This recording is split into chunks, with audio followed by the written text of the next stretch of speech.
It begins with silence in the sweltering jungle, broken only by the hum of cicadas and the distant thunder of artillery rolling closer. A wounded Japanese soldier lies in the mud, clutching his bleeding arm, certain that capture means humiliation and death. Footsteps approach through the undergrowth, heavy and deliberate, and his fear hardens like ice. He waits for the bayonet, for the cruelty he has been taught to expect. But instead, something unexpected pierces the haze of pain. Hands at his side, not striking, but steadying. The acrid smoke of battle hangs thick, yet mingles now with a sharp, sterile scent that feels impossibly out of place. In that instant, his world tilts because what comes next is not punishment, but something far more shocking. For months, the young soldier had been told that surrender was dishonor worse than death. Japanese military indoctrination was clear. An enemy's mercy could not be trusted, because the enemy had no mercy to give. American soldiers were described as brutes, consumed by a culture of greed and cruelty, incapable of respecting the dignity of captured men. In training halls and military camps across the empire, recruits heard chilling stories. Prisoners of war mutilated, starved, or executed. Captives subjected to sadistic punishments. To surrender was to abandon not only honor, but humanity itself. This conditioning forged a psychological armor.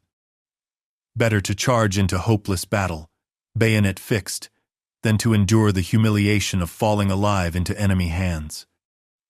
Officers drilled this doctrine relentlessly, quoting Bushido ideals that framed capture as spiritual annihilation.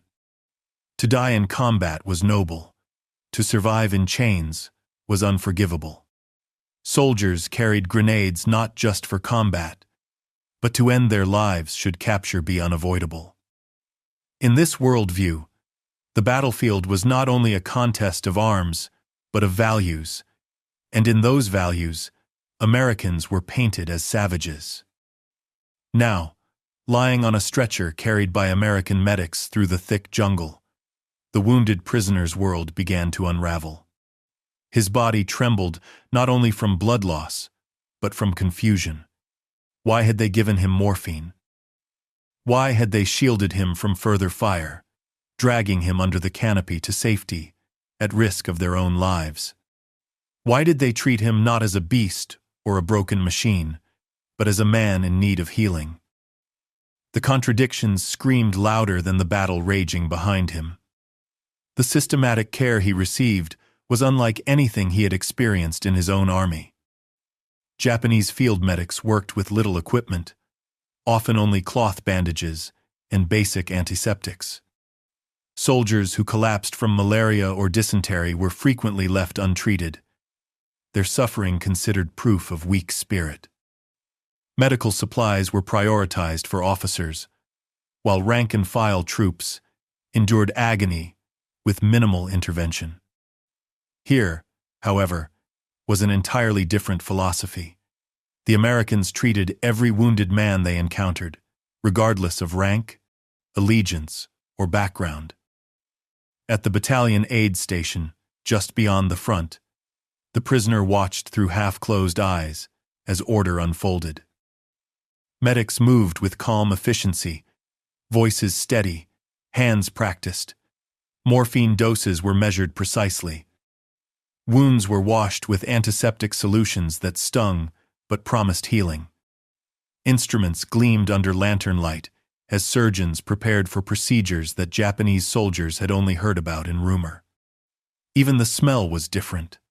The pungent bite of iodine, the clean sharpness of sterilized gauze, the faint sweetness of ether. It was the smell of a world where medicine was organized, abundant, and scientific. The most disorienting moment came when he realized that his care was indistinguishable from that of wounded American soldiers lying nearby.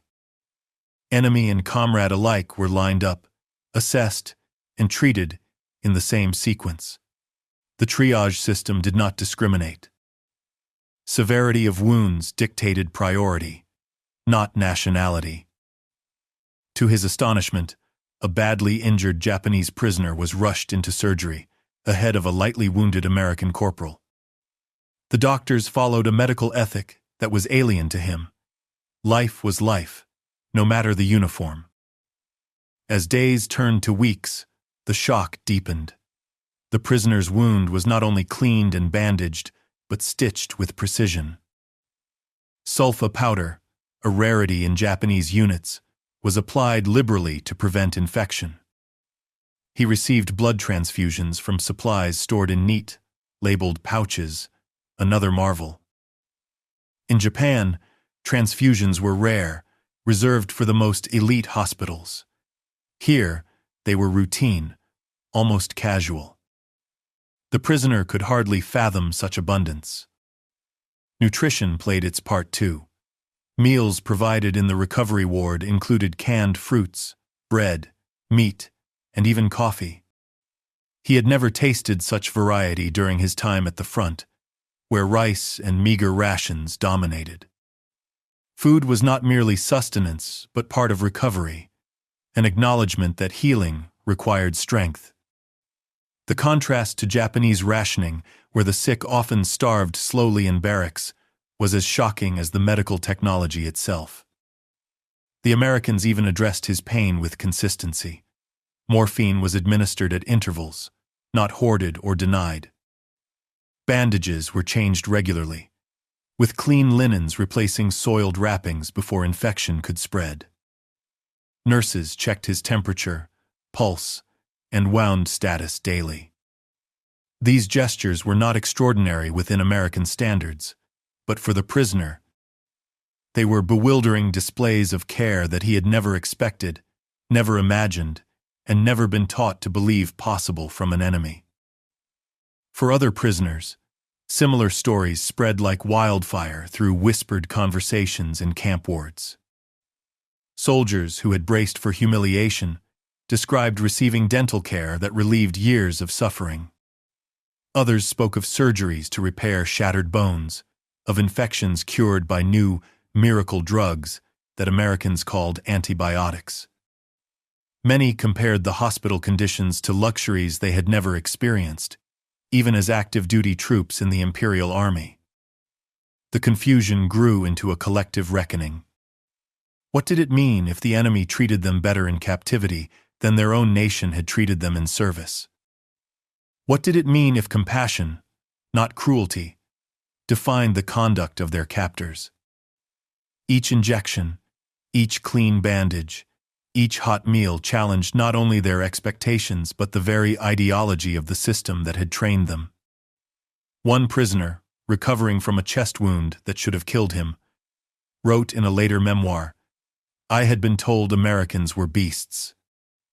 Yet in their hospitals, I was treated as a man. I did not know how to understand this, except to believe that everything I had been taught was a lie." By the end of his recovery, the young soldier's scar told only part of the story. The deeper wound was psychological, the collapse of certainty. He had entered the war believing surrender was dishonor, that capture meant torture, that the enemy was incapable of humanity.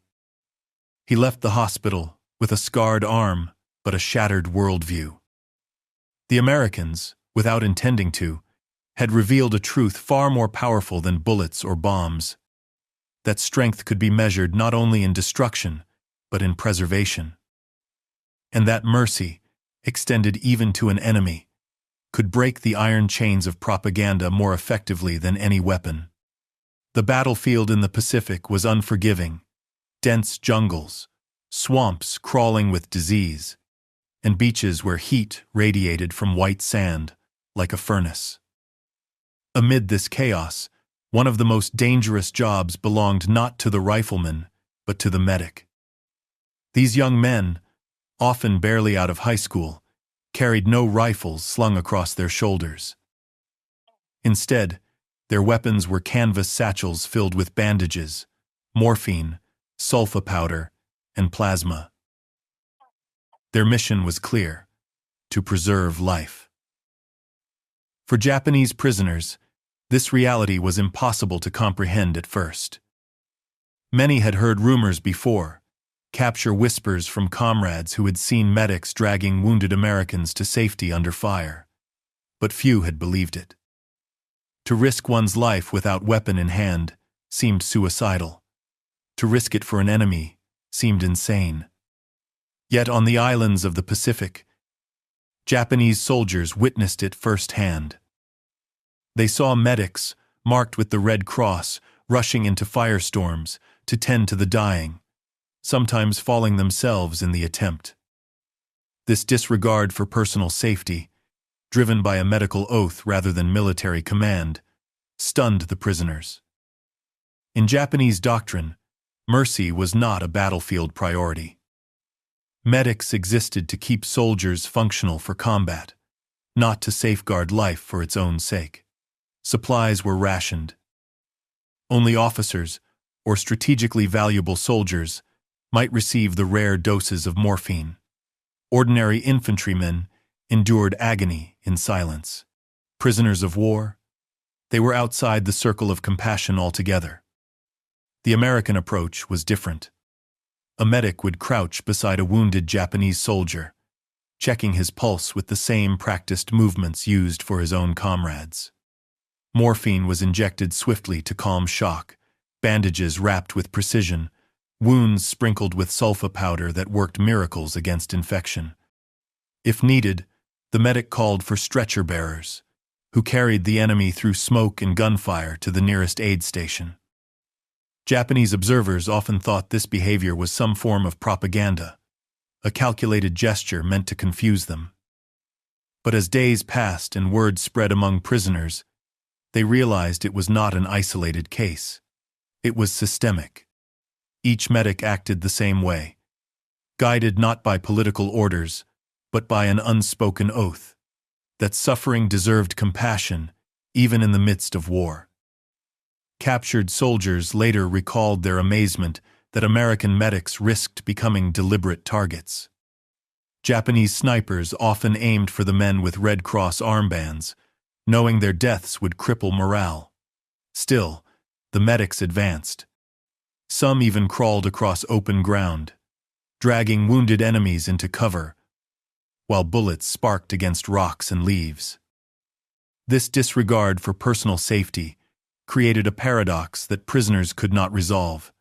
Their enemies' warriors healed as bravely as they fought.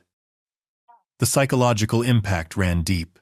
One prisoner, recovering in a field hospital, remembered seeing a medic shot while treating a comrade. He fell with the bandage still in his hands, the prisoner wrote later. In my army, such men would never exist. Yet he died not for glory or conquest, but for duty to life. It was the most confusing act of courage I had ever seen. For many prisoners, the realization that their enemies treated healing as a sacred obligation was more shocking than battlefield defeat. It forced them to reconsider the meaning of honor. Was honor truly found in refusing surrender, in dying for ideology, in condemning captives to neglect? Or was it in kneeling beside the wounded friend or foe, and fighting death itself? If the medics' actions were bewildering, the infrastructure that supported them was even more so. Japanese prisoners quickly learned that American medical care did not end on the battlefield. It extended in a seamless chain, from the jungle floor to sprawling hospitals that looked, to their eyes, like entire cities devoted to healing. The first step in this chain was the battalion aid station, usually hidden just behind the lines. These were compact hubs, staffed with doctors and corpsmen who worked in shifts that never ended. Here, prisoners received initial stabilization, bleeding stopped, bones splinted, plasma infused. The stations were stocked with supplies that seemed endless cartons of bandages stacked high, cabinets filled with drugs, shelves lined with vials and instruments. Japanese prisoners, used to scarcity, marveled at the abundance. From there, the evacuation system carried the wounded further back. Field hospitals unfolded like miracles in the jungle, canvas tents, stretching into wards equipped with surgical suites. For many Japanese prisoners, it was their first encounter with procedures they had only heard, whispered in rumors. Chest surgeries to repair collapsed lungs, amputations performed with anesthesia rather than crude field tools, blood transfusions carried out with precision. To their astonishment, these complex operations were performed not only on Americans, but on enemy prisoners.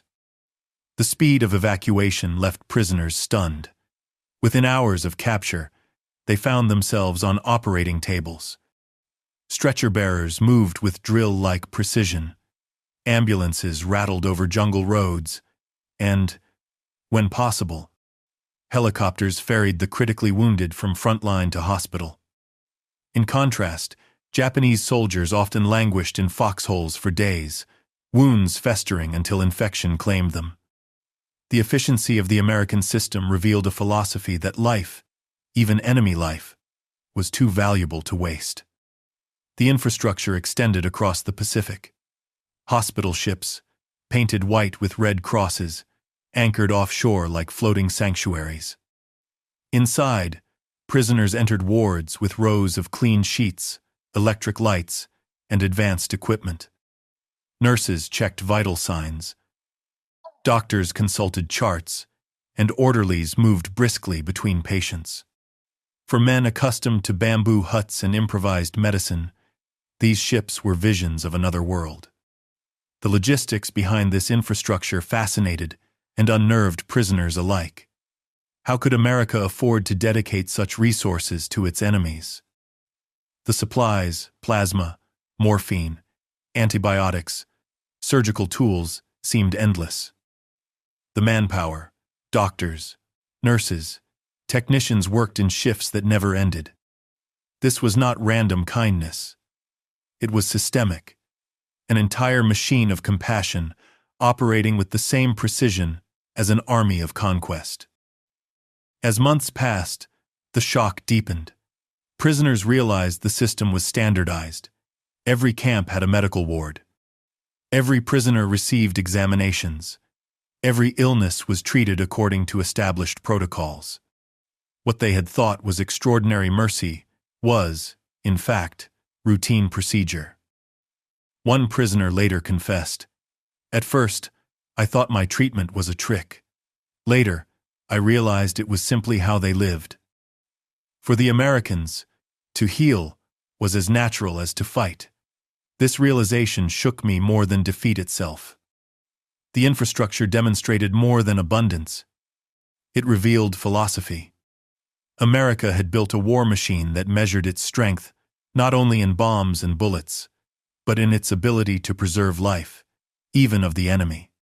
For Japanese prisoners, this truth was the most devastating revelation of all. The Pacific War was fought with a level of ferocity that left little space for mercy. On the front lines, Japanese soldiers were trained to view every American as a mortal enemy, while Allied forces often faced opponents who refused to surrender, fighting to the last bullet. Yet even in this climate of hatred and suspicion, the American medical system insisted on extending care to those who had tried to kill them hours earlier. For Japanese prisoners, this paradox was overwhelming. They had seen their own comrades shoot at medics, marked with red crosses, believing those symbols meaningless.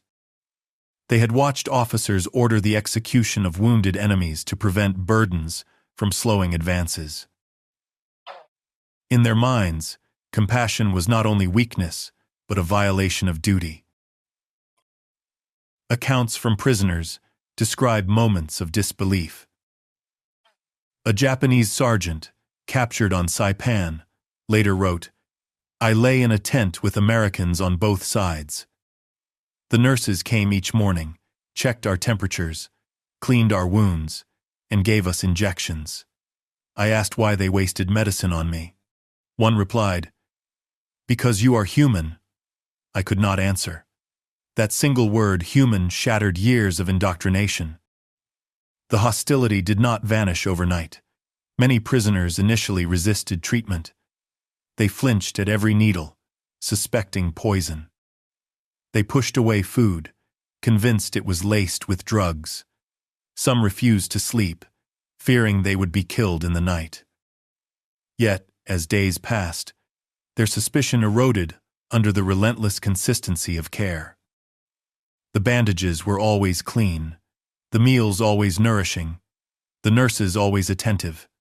No hidden cruelty revealed itself.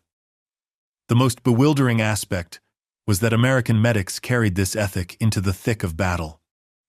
Prisoners watched as corpsmen tended to wounded comrades while under fire, dragging them through bullet-raked fields.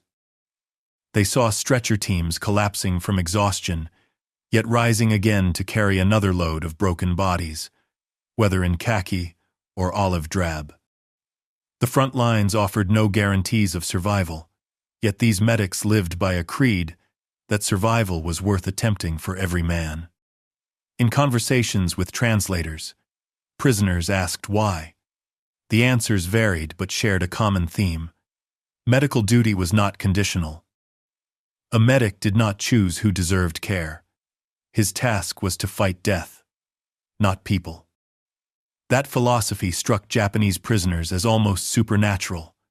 In their world, medical duty was subordinate to military necessity. In the American world, it seemed to stand apart, untouchable even by the demands of war. Once removed from the battlefield, Japanese prisoners discovered another shock.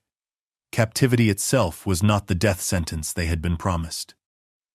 Instead of starvation and torture, they found organized camps where medical care was systematic, structured, and surprisingly humane. The first sign came with regular checkups. Prisoners were lined up, not for punishment, but for examinations. Doctors inspected wounds, checked for fevers, and distributed medications.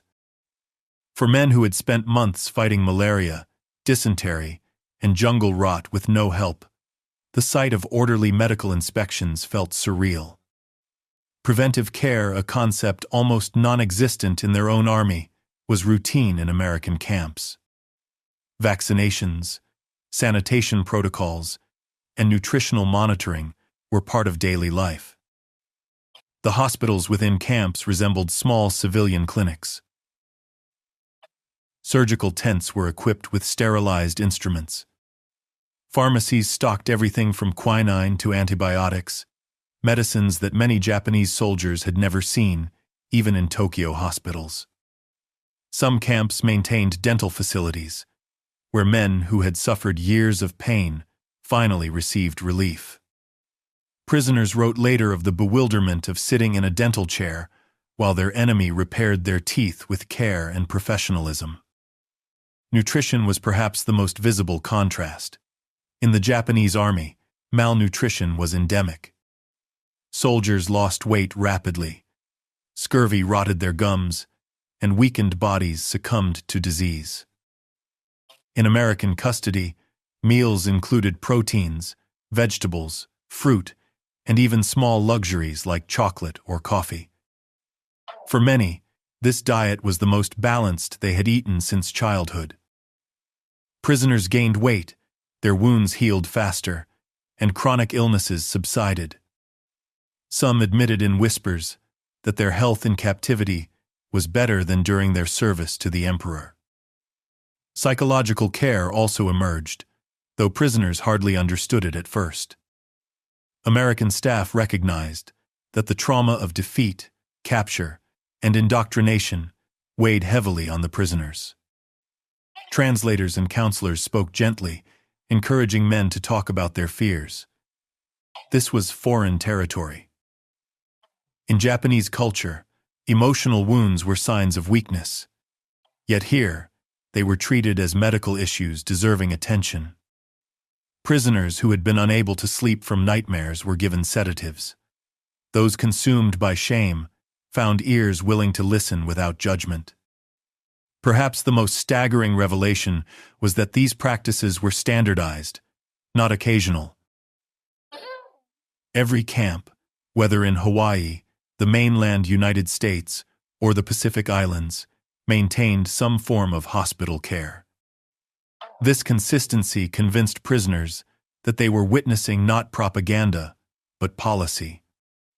The Americans had built an entire system around the belief that even enemies deserved dignity in illness. One Japanese officer captured in the Philippines later reflected, "We had been told the Americans were monsters. But in their camps, we saw order, medicine, and care. They gave us more than we gave our own soldiers." The shame of that truth will follow me forever. For the prisoners, the camps became a paradoxical place, spaces of captivity, yet also of healing. The contrast was too sharp to ignore. As their bodies recovered, their minds struggled to reconcile reality with everything they had been taught. The enemy had become their healer, and in that contradiction lay a revelation far more devastating than defeat on the battlefield. For Japanese prisoners, one of the most incomprehensible shocks was not just the presence of American medicine, but its abundance. In their own army, even basic supplies were rationed so tightly that a single vial of morphine could become a treasure guarded for weeks. Soldiers carried wounds that festered for lack of sulfa powder. Fevers burned unchecked because quinine was too scarce. In captivity, that scarcity vanished overnight. Prisoners watched in disbelief as American medics opened crates filled with glass vials, bottles of antiseptic, rolls of bandages, and entire cases of pills. The sheer quantity defied imagination. Supplies were not counted out like precious coins. They were distributed as though the Americans feared running out of patience before they ran out of medicine. A Japanese private recalled seeing a half-full bottle of antiseptic discarded after a procedure, thrown away because regulations demanded fresh applications. "In our army," he wrote, "that single bottle would have been used until the last drop was gone. To throw it away seemed like madness." Yet to the Americans, it was routine. Antibiotics left prisoners stunned. Penicillin, still new in the world, was administered to fight infections that had killed thousands in Asia. Prisoners who expected amputations for gangrene or septic wounds instead watched their limbs heal. Recovery times, that once stretched into months, were shortened to weeks. Some even suspected sorcery, convinced no medicine could produce such miraculous results. Only later did they realize they were witnessing the fruits of an industrial and scientific revolution beyond anything Japan could replicate during the war.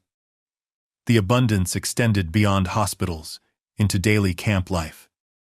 Aspirin tablets were handed out for headaches, ointments for rashes, cough syrups for colds. In Japanese service, these minor ailments would have been endured in silence, proof of toughness. To see their captors treating such discomforts seriously revealed a philosophy alien to their culture. Americans believed even small pains deserved relief, even when the sufferer was the enemy. This abundance carried symbolic weight. It showed prisoners that America's power was not only destructive, but also restorative. The nation that dropped bombs by the ton also dispensed medicine by the crate. The paradox was hard to grasp. If they could afford to heal their enemies so thoroughly, how vast must their resources truly be?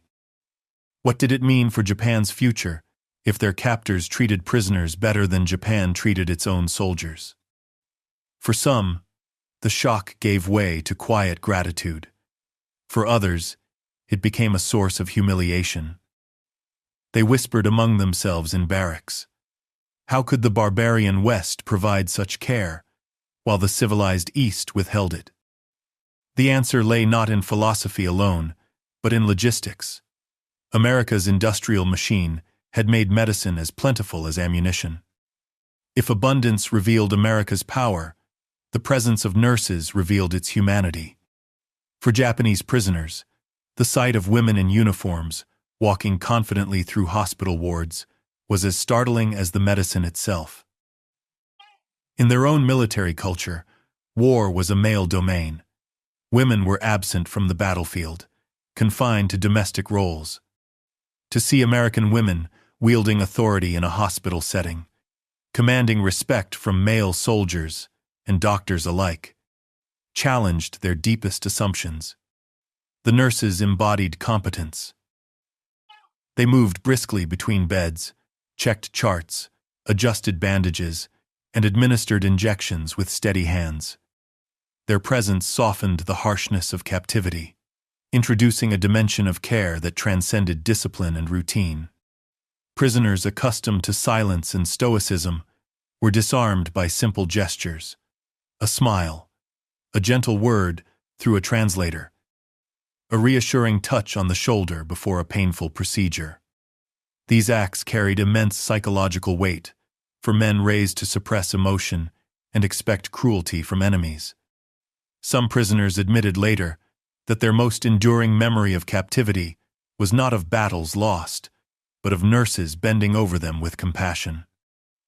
One officer recalled, "I was treated by a woman younger than my sister. She spoke words I could not understand, but her tone was kind. I felt shame, because I realized our enemies treated us more gently than our own officers ever had." The nurses also embodied a different kind of power. They represented a society in which women could participate directly in war efforts, not by wielding weapons, but by saving lives. This equality was alien to Japanese prisoners, whose culture emphasized rigid gender roles. To watch American men defer to female nurses, accepting their authority in medical matters, was almost unthinkable. Yet the results were undeniable. The hospitals functioned smoothly, and lives were saved. Beyond competence, the nurses introduced a kind of humanity prisoners had been taught to deny. They listened to fears, comforted the sick, and maintained routines that made hospital life feel less like captivity and more like recovery. At night, they walked the wards, checking on patients, offering water, adjusting blankets. For men who had been raised to equate compassion with weakness, this was a revelation. Compassion, in American practice, was strength. Prisoners who had braced for humiliation found themselves instead treated with dignity by women who had every reason to hate them. It was this contradiction, enemy nurses caring for wounded captives, that unsettled them most deeply. If even women, the supposed weaker sex, could embody such competence and mercy, what did that say about the myths of superiority they had been raised to believe? For the Japanese soldier, captivity was not only a physical condition, but a battlefield of the mind. From their earliest training, recruits had been taught that surrender erased all honor, that to be taken alive was to become less than human. They carried these lessons into battle as shields stronger than steel. Now, in the clean white wards of American hospitals, those shields began to crack. At first, many prisoners refused treatment. They clenched their jaws as bandages were applied, believing the gauze might be laced with poison. Some pushed away food trays, convinced the meat and vegetables were bait for some cruel experiment. Others lay awake at night, staring at the ceiling, convinced the kindness was a mask that would fall once their guard dropped. For days, even weeks, they resisted, clinging to indoctrination like a drowning man clutching driftwood. But the consistency of care broke down suspicion. The bandages were always replaced. The food always returned, wholesome and abundant. The injections eased pain instead of causing it. Slowly, fear gave way to confusion, and confusion to reluctant acceptance. The very routine of medical care became its most persuasive argument. This was not a trick. This was reality. The deeper struggle came in whispers, when prisoners spoke quietly among themselves in the barracks. "Why are they doing this?" one would ask. What do they gain by healing us? Answers rarely came. Some claimed it was propaganda, meant to break their spirit. Others insisted it was proof that Americans lacked discipline, wasting resources on enemies. But as men recovered from wounds that should have killed them, as fevers subsided, and bones knit under skilled hands, these explanations rang hollow. The conflict moved inward. Men who had believed suffering was proof of strength now found relief in medicine.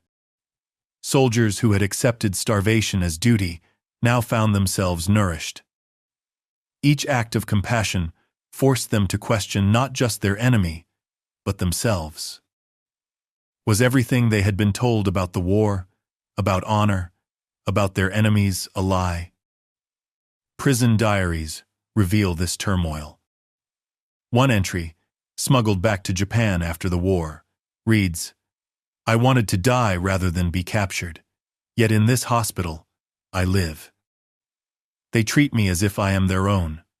It makes me ashamed, not grateful. Ashamed that my army would never have done the same." Such words, written in private, capture the torment of men torn between loyalty to the empire and the undeniable evidence of their own eyes. The psychological weight extended beyond individuals. For entire groups of prisoners, the experience of receiving better care in captivity than they had in service created a shared identity of confusion. Some began to feel gratitude toward their captors, a dangerous sentiment in their culture. Others sank deeper into shame, unable to reconcile survival with honor. Both reactions carried the same message. The worldview instilled in them was unraveling. The Americans may not have intended it, but their hospitals became sites of ideological collapse. Each stitch, each pill, each measured dose of morphine was a quiet challenge to the martial creed of Bushido. The enemy had become a healer, and that inversion was more devastating than any defeat in the field. The shock deepened when Japanese prisoners learned how their own military had treated Allied captives. Rumors circulated through the camps, whispered in hushed tones, sometimes shared by interpreters, sometimes revealed through captured documents. What they heard was almost impossible to believe. While they received morphine for pain, Allied prisoners in Japanese custody had been denied even basic bandages. While American doctors performed surgeries to save enemy lives, Japanese medical officers had conducted grotesque experiments on prisoners, infecting them with diseases or dissecting them alive. Unit 731 inches. Manchuria, though unknown to most common soldiers, loomed like a dark shadow as fragments of its atrocities leaked into prisoner conversations. The contrast was unbearable. Prisoners realized that while they lay in clean hospital beds, men from America, Britain, and Australia had wasted away in bamboo huts, starved and diseased, denied medicine their captors hoarded for themselves. They began to understand that Red Cross packages had been stolen by their own officers, that medical aid meant for captives had been intercepted and consumed by Japanese forces. In some camps, Allied prisoner mortality had reached nearly 40%, not from combat wounds, but from deliberate neglect. The realization carried a double edge. On one hand, it deepened their gratitude toward the Americans.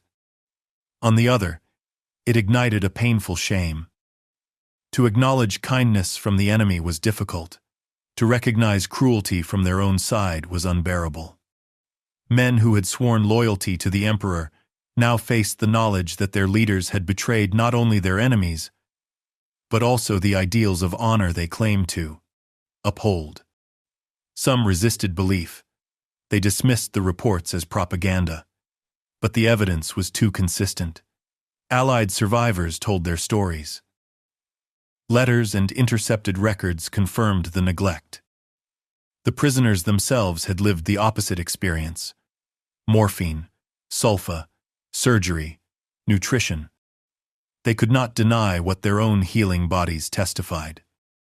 For many, this comparison was the breaking point. To recover in an American hospital was to confront two truths at once: that the enemy was more humane than they had been taught, and that their own military had fallen into cruelty disguised as discipline. It was not simply a medical revelation, it was moral collapse. One former prisoner summarized it years later. "In their hospitals, I learned the true difference between our nations. We claimed to fight with honor, but abandoned compassion. They claimed only to win, yet they preserved even our lives. In that difference lay the measure of defeat."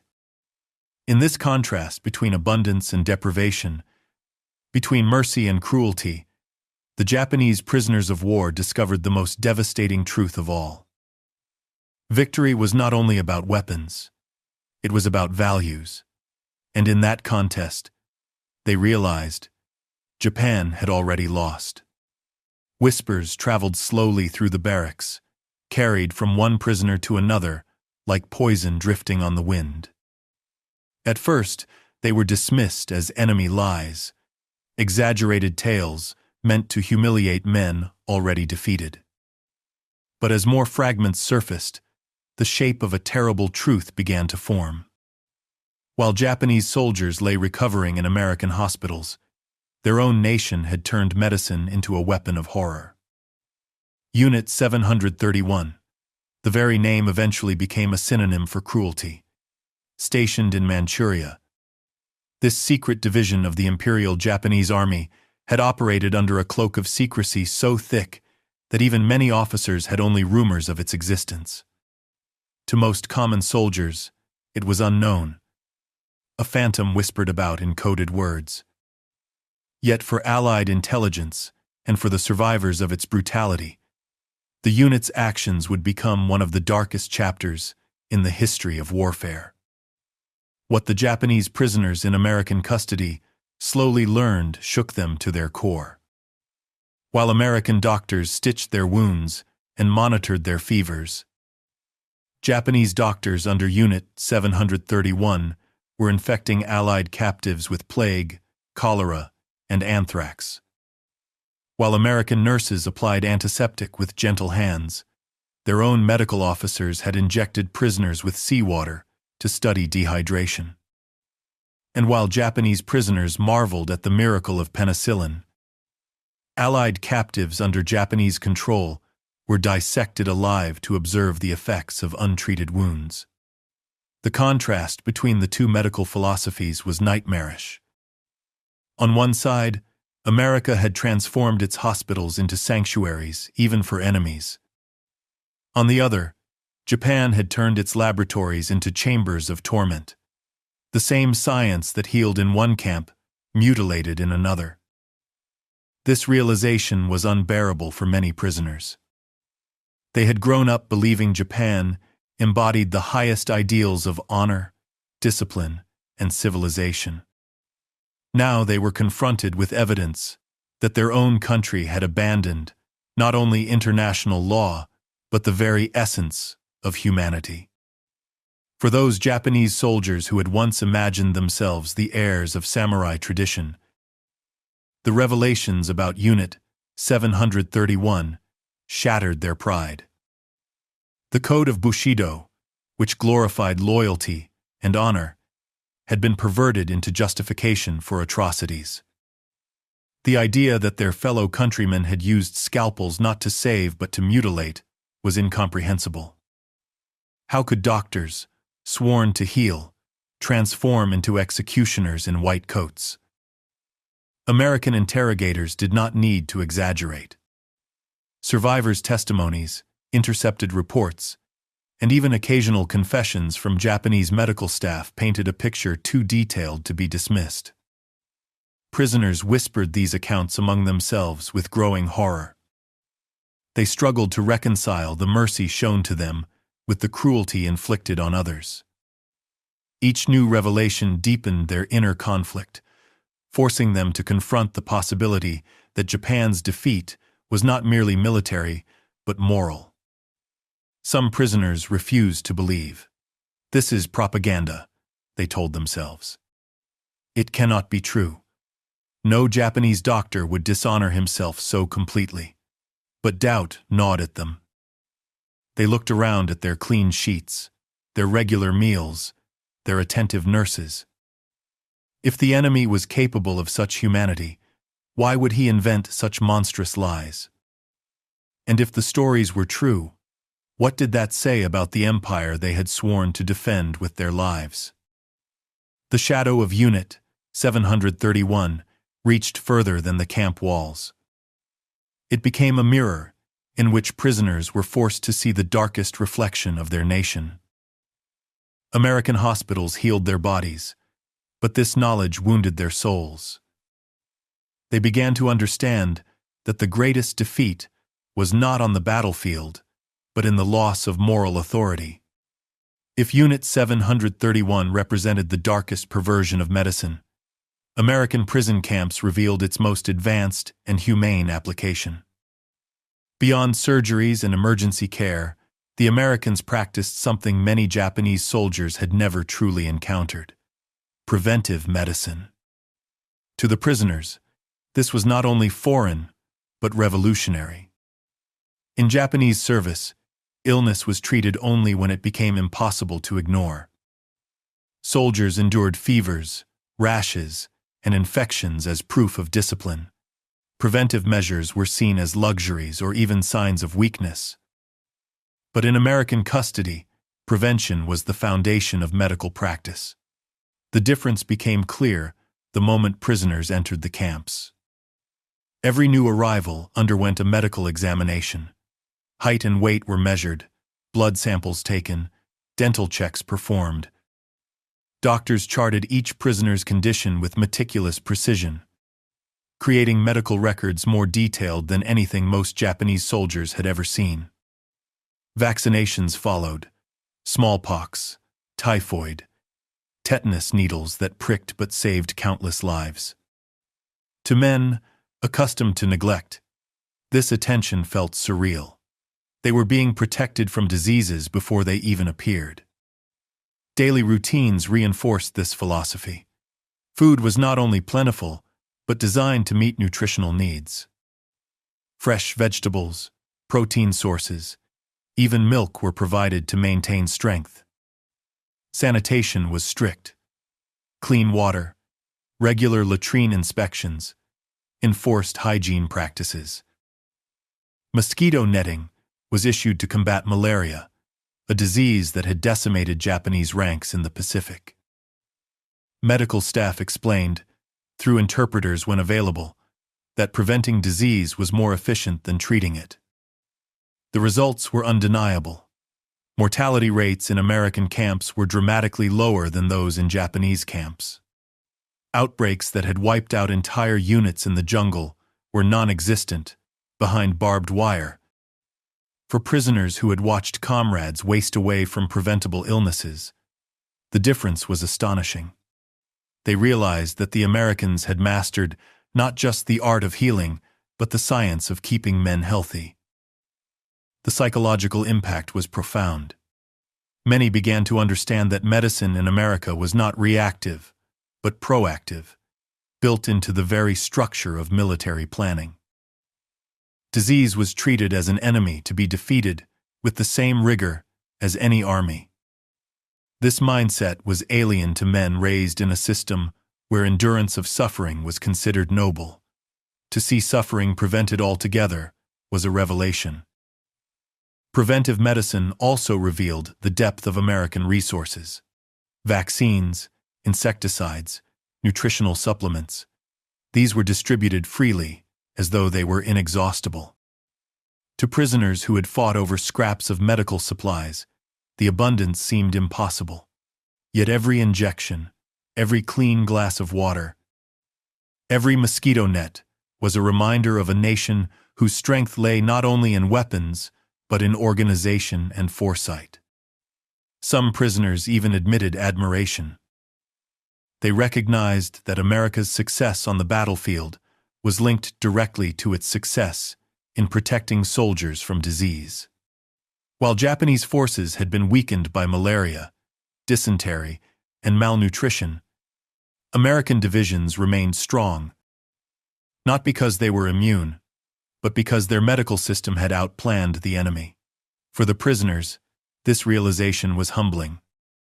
It revealed a dimension of warfare they had never considered, that victory depended as much on health as on courage. The combination of mercy and science left prisoners struggling to understand. They had been raised to believe the Americans were soft, undisciplined, incapable of sacrifice. Yet here they were, witnessing a discipline of a different kind, a discipline of care, planning, and prevention. It was not the rigid endurance of pain, but the systematic eradication of unnecessary suffering. And in that realization lay the seeds of doubt, shame, and eventually, transformation. The quiet hum of a physical therapy room was not what Japanese prisoners expected to hear in captivity. To them, prison camps were supposed to be places of decay, bodies wasting away, spirits crushed, the slow march toward irrelevance. Yet within the barbed wire of American facilities, men found themselves drawn into routines of exercise, therapy, and, to their astonishment, rehabilitation. This went beyond survival. American doctors and nurses sought to restore function, not just keep men alive. Prisoners who had lost limbs were fitted with prosthetics. Those who had suffered nerve damage or fractures were guided through painstaking exercises designed to restore strength. Rooms were filled with makeshift parallel bars, where men hobbled forward.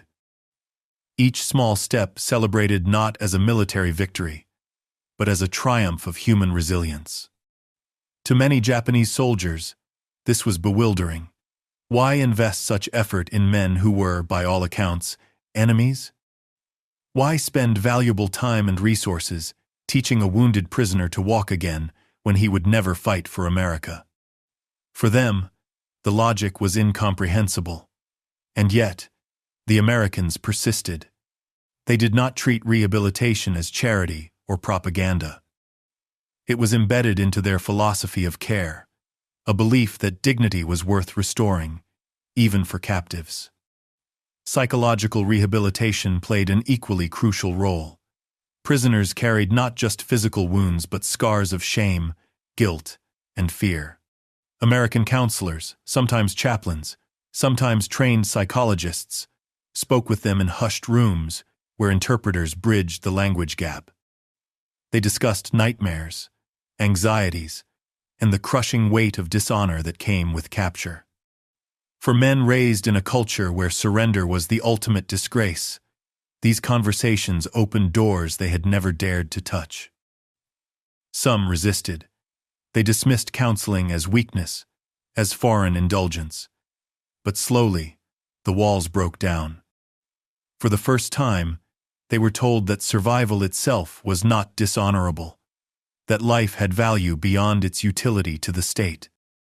The recognition of mental health as part of overall healing shocked prisoners who had been conditioned to believe that only the body mattered. And even then, only as long as it could serve. The presence of women in these roles deepened the shock. American nurses often guided therapy sessions, encouraging patients with firmness and compassion. Their authority challenged deeply ingrained Japanese notions of gender. In their military culture, women had no place in war. Yet here, women held the power to decide treatments, prescribe exercises, and deliver both stern instruction and genuine comfort. This inversion of expectation left many prisoners questioning the assumptions of their own society. One of the most astonishing aspects of rehabilitation was the provision of prosthetics. Japanese soldiers who had lost legs or arms to battle wounds expected to be cast aside as useless.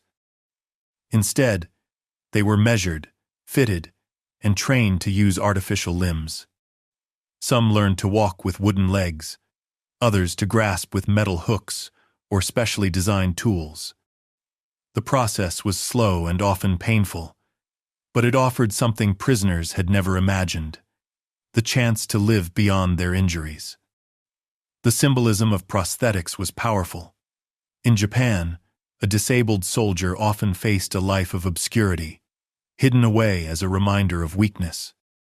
In American custody, disability was treated as a condition to be overcome, not as a stain of dishonor. Rehabilitation returned dignity to men who believed they had lost it forever. To them, it was nothing short of miraculous. The small victories of rehabilitation became moments of revelation. A man who managed to walk a few steps with crutches after weeks of therapy wept openly, surrounded by fellow prisoners who clapped and cheered. Another, who regained the use of his hand after endless exercises, thanked an American nurse with tears streaming down his face. Words failing him in a language he barely spoke. These were not military triumphs, but they were victories of the human spirit, and they left an indelible mark on the minds of those who experienced them. If rehabilitation revealed the practical side of American medical care, philosophy revealed its soul. For Japanese prisoners, the greatest shock was not the abundance of medicine or the sophistication of surgery. It was the realization that their captors operated under a moral framework entirely different from their own. American doctors often spoke of principles, words like ethics, duty, and humanity. Through interpreters, prisoners learned that medicine in America was bound by codes of conduct that transcended war. The Hippocratic Oath, though centuries old, carried real weight. Doctors declared they were bound to heal, not harm, regardless of whether their patient wore a friendly uniform or the insignia of an enemy.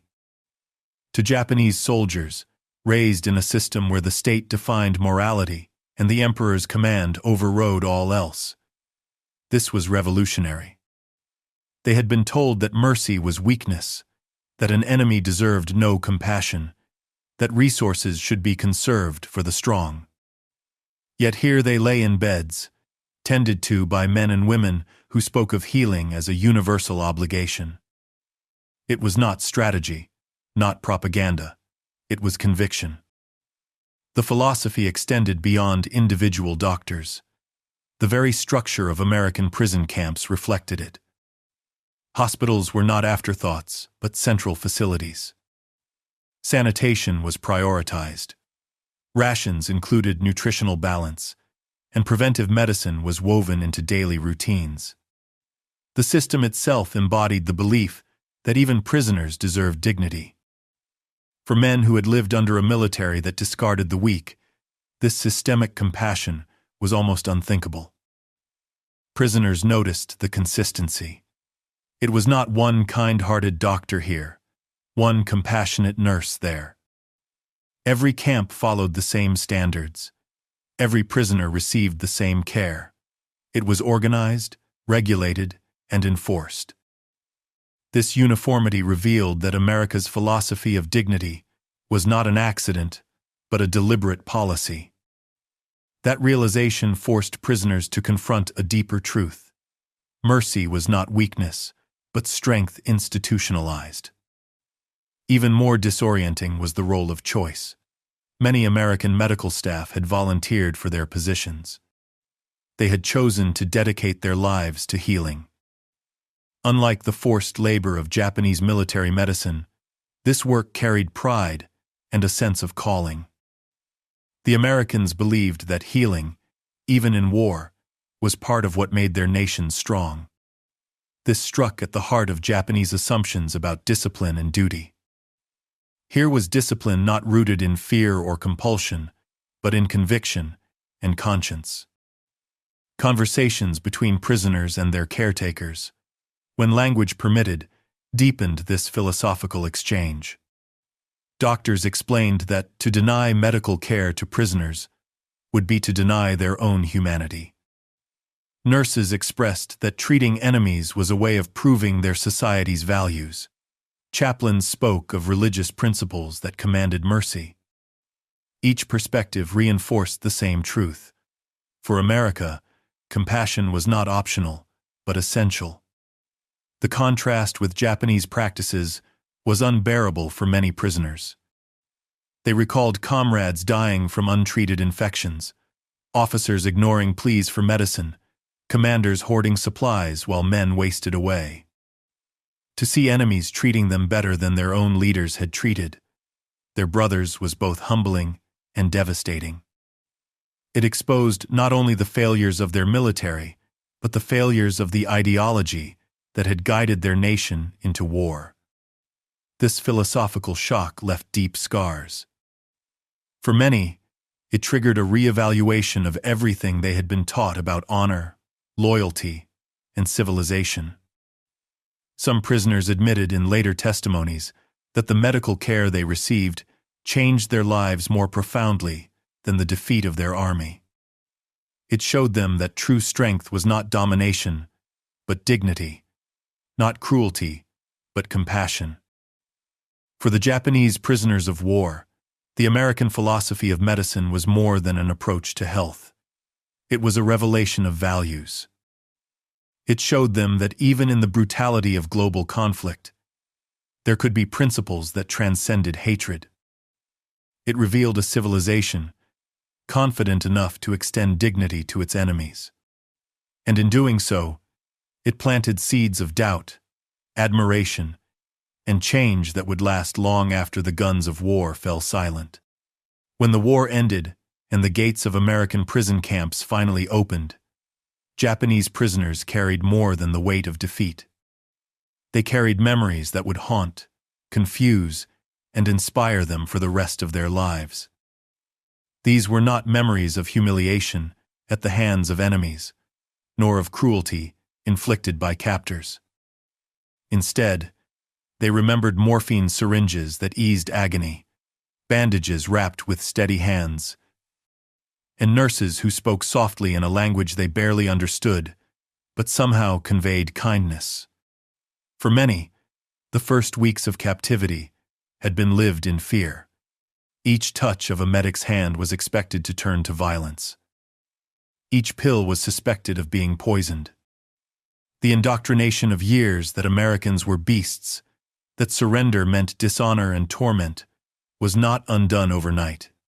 But over months, trust grew, built one medical procedure at a time.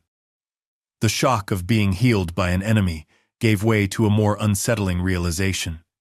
Perhaps the enemy they had demonized was not a monster, but a civilization with principles stronger than weapons. In diaries smuggled back to Japan, letters written under supervision, and later testimonies, prisoners confessed their astonishment. One recalled waking to find an American doctor sleeping in a chair beside his bed, monitoring his fever through the night. Another remembered the unbearable shame of having an enemy clean his wounds, and the deeper shame of realizing that his own army would have left him to die. These stories circulated quietly after the war, sometimes whispered in shame, sometimes told with a strange pride that they had seen another side of humanity amidst the ruins. Yet reflection was not always easy. Many prisoners faced torment upon their return to Japan. Families saw them as failures for surrendering. Communities questioned their honor. The revelations about medical treatment in America were often buried under layers of silence, because to speak of the enemy's mercy risked further shame. And yet, deep inside, many carried those memories as secret proofs that dignity could exist even in the darkest hours. The reflections often circled back to comparisons. In American custody, they had received surgeries more advanced than anything offered to frontline Japanese soldiers. They had been vaccinated, protected against diseases that had killed their comrades by the thousands. They had been given prosthetics and therapy when their own commanders would have discarded them as useless. The contrast was painful, but also illuminating. It forced many to question the foundations of their society's military ethos. For some, the American hospitals became a place of unexpected transformation. They saw women in roles of authority, technology used to preserve life rather than destroy it, and a philosophy that treated even enemies as human beings. These impressions lingered, resurfacing decades later as Japan rebuilt itself into a new kind of nation. One, less defined by conquest and more by cooperation. The story of Japanese prisoners receiving medical care in American custody is more than a wartime anecdote. It is a lesson about the power of values in shaping history. While battles decided the course of campaigns, the treatment of prisoners revealed something deeper, a clash between two worldviews. One saw captives as expendable, their suffering a tool of discipline. The other saw captives as human beings, entitled to dignity even in defeat. Historians later argued that this contrast became one of America's quietest but most powerful victories. By extending mercy where cruelty was expected, the United States undermined the very propaganda that fueled Japanese resistance. Soldiers who survived American hospitals returned home with stories that contradicted everything their leaders had preached. In time, these stories eroded the myths of racial superiority and military honor that had justified so much brutality. The legacy also shaped international law. The Geneva Conventions, strengthened after the war, drew lessons from both the atrocities committed and the acts of mercy extended. The recognition that humane treatment of prisoners was not just moral, but strategically effective, became part of modern military doctrine. America's example proved that discipline and compassion could coexist, and that mercy could be as devastating a weapon against enemy ideology as any bomb or bullet. Perhaps the most profound legacy lay in the minds of those who had once trembled at the sight of American medics. They had expected death, and instead received life. They had braced for cruelty, and instead felt mercy. This reversal left marks no battlefield could erase. In later years, some former prisoners even returned to America, seeking the places where their lives had been saved. A few corresponded with former medics and nurses, bonds of gratitude surviving across decades and oceans. The legacy of mercy also lived on in Japan itself. As the nation rebuilt, the memory of defeat was bitter. But the quiet testimony of men who had been healed in American hospitals offered another perspective. They had seen that strength did not always mean dominance, that civilization could be measured not only by conquest, but by compassion. For a society reimagining itself in the ashes of war, these lessons mattered deeply. The young soldier with the wounded arm never forgot the moment the morphine needle pierced his skin. In that instant, everything he had been taught about the enemy dissolved. He had expected death, but received life. He had been prepared for cruelty, but was met with compassion. And as he healed under the care of strangers, he realized that the true shock of war was not just the clash of armies, but the revelation of humanity in the unlikeliest of places. The story of Japanese prisoners in American hospitals reminds us that even in the bloodiest wars, choices remain. A nation can choose vengeance, or it can choose dignity. America chose to heal, and in doing so, it proved that mercy can outlast hatred, and that sometimes the most powerful weapon is compassion itself. If this story moved you, take a moment to like this video and subscribe to the channel. Share your thoughts in the comments. Do you think mercy in war changes history as much as battles do?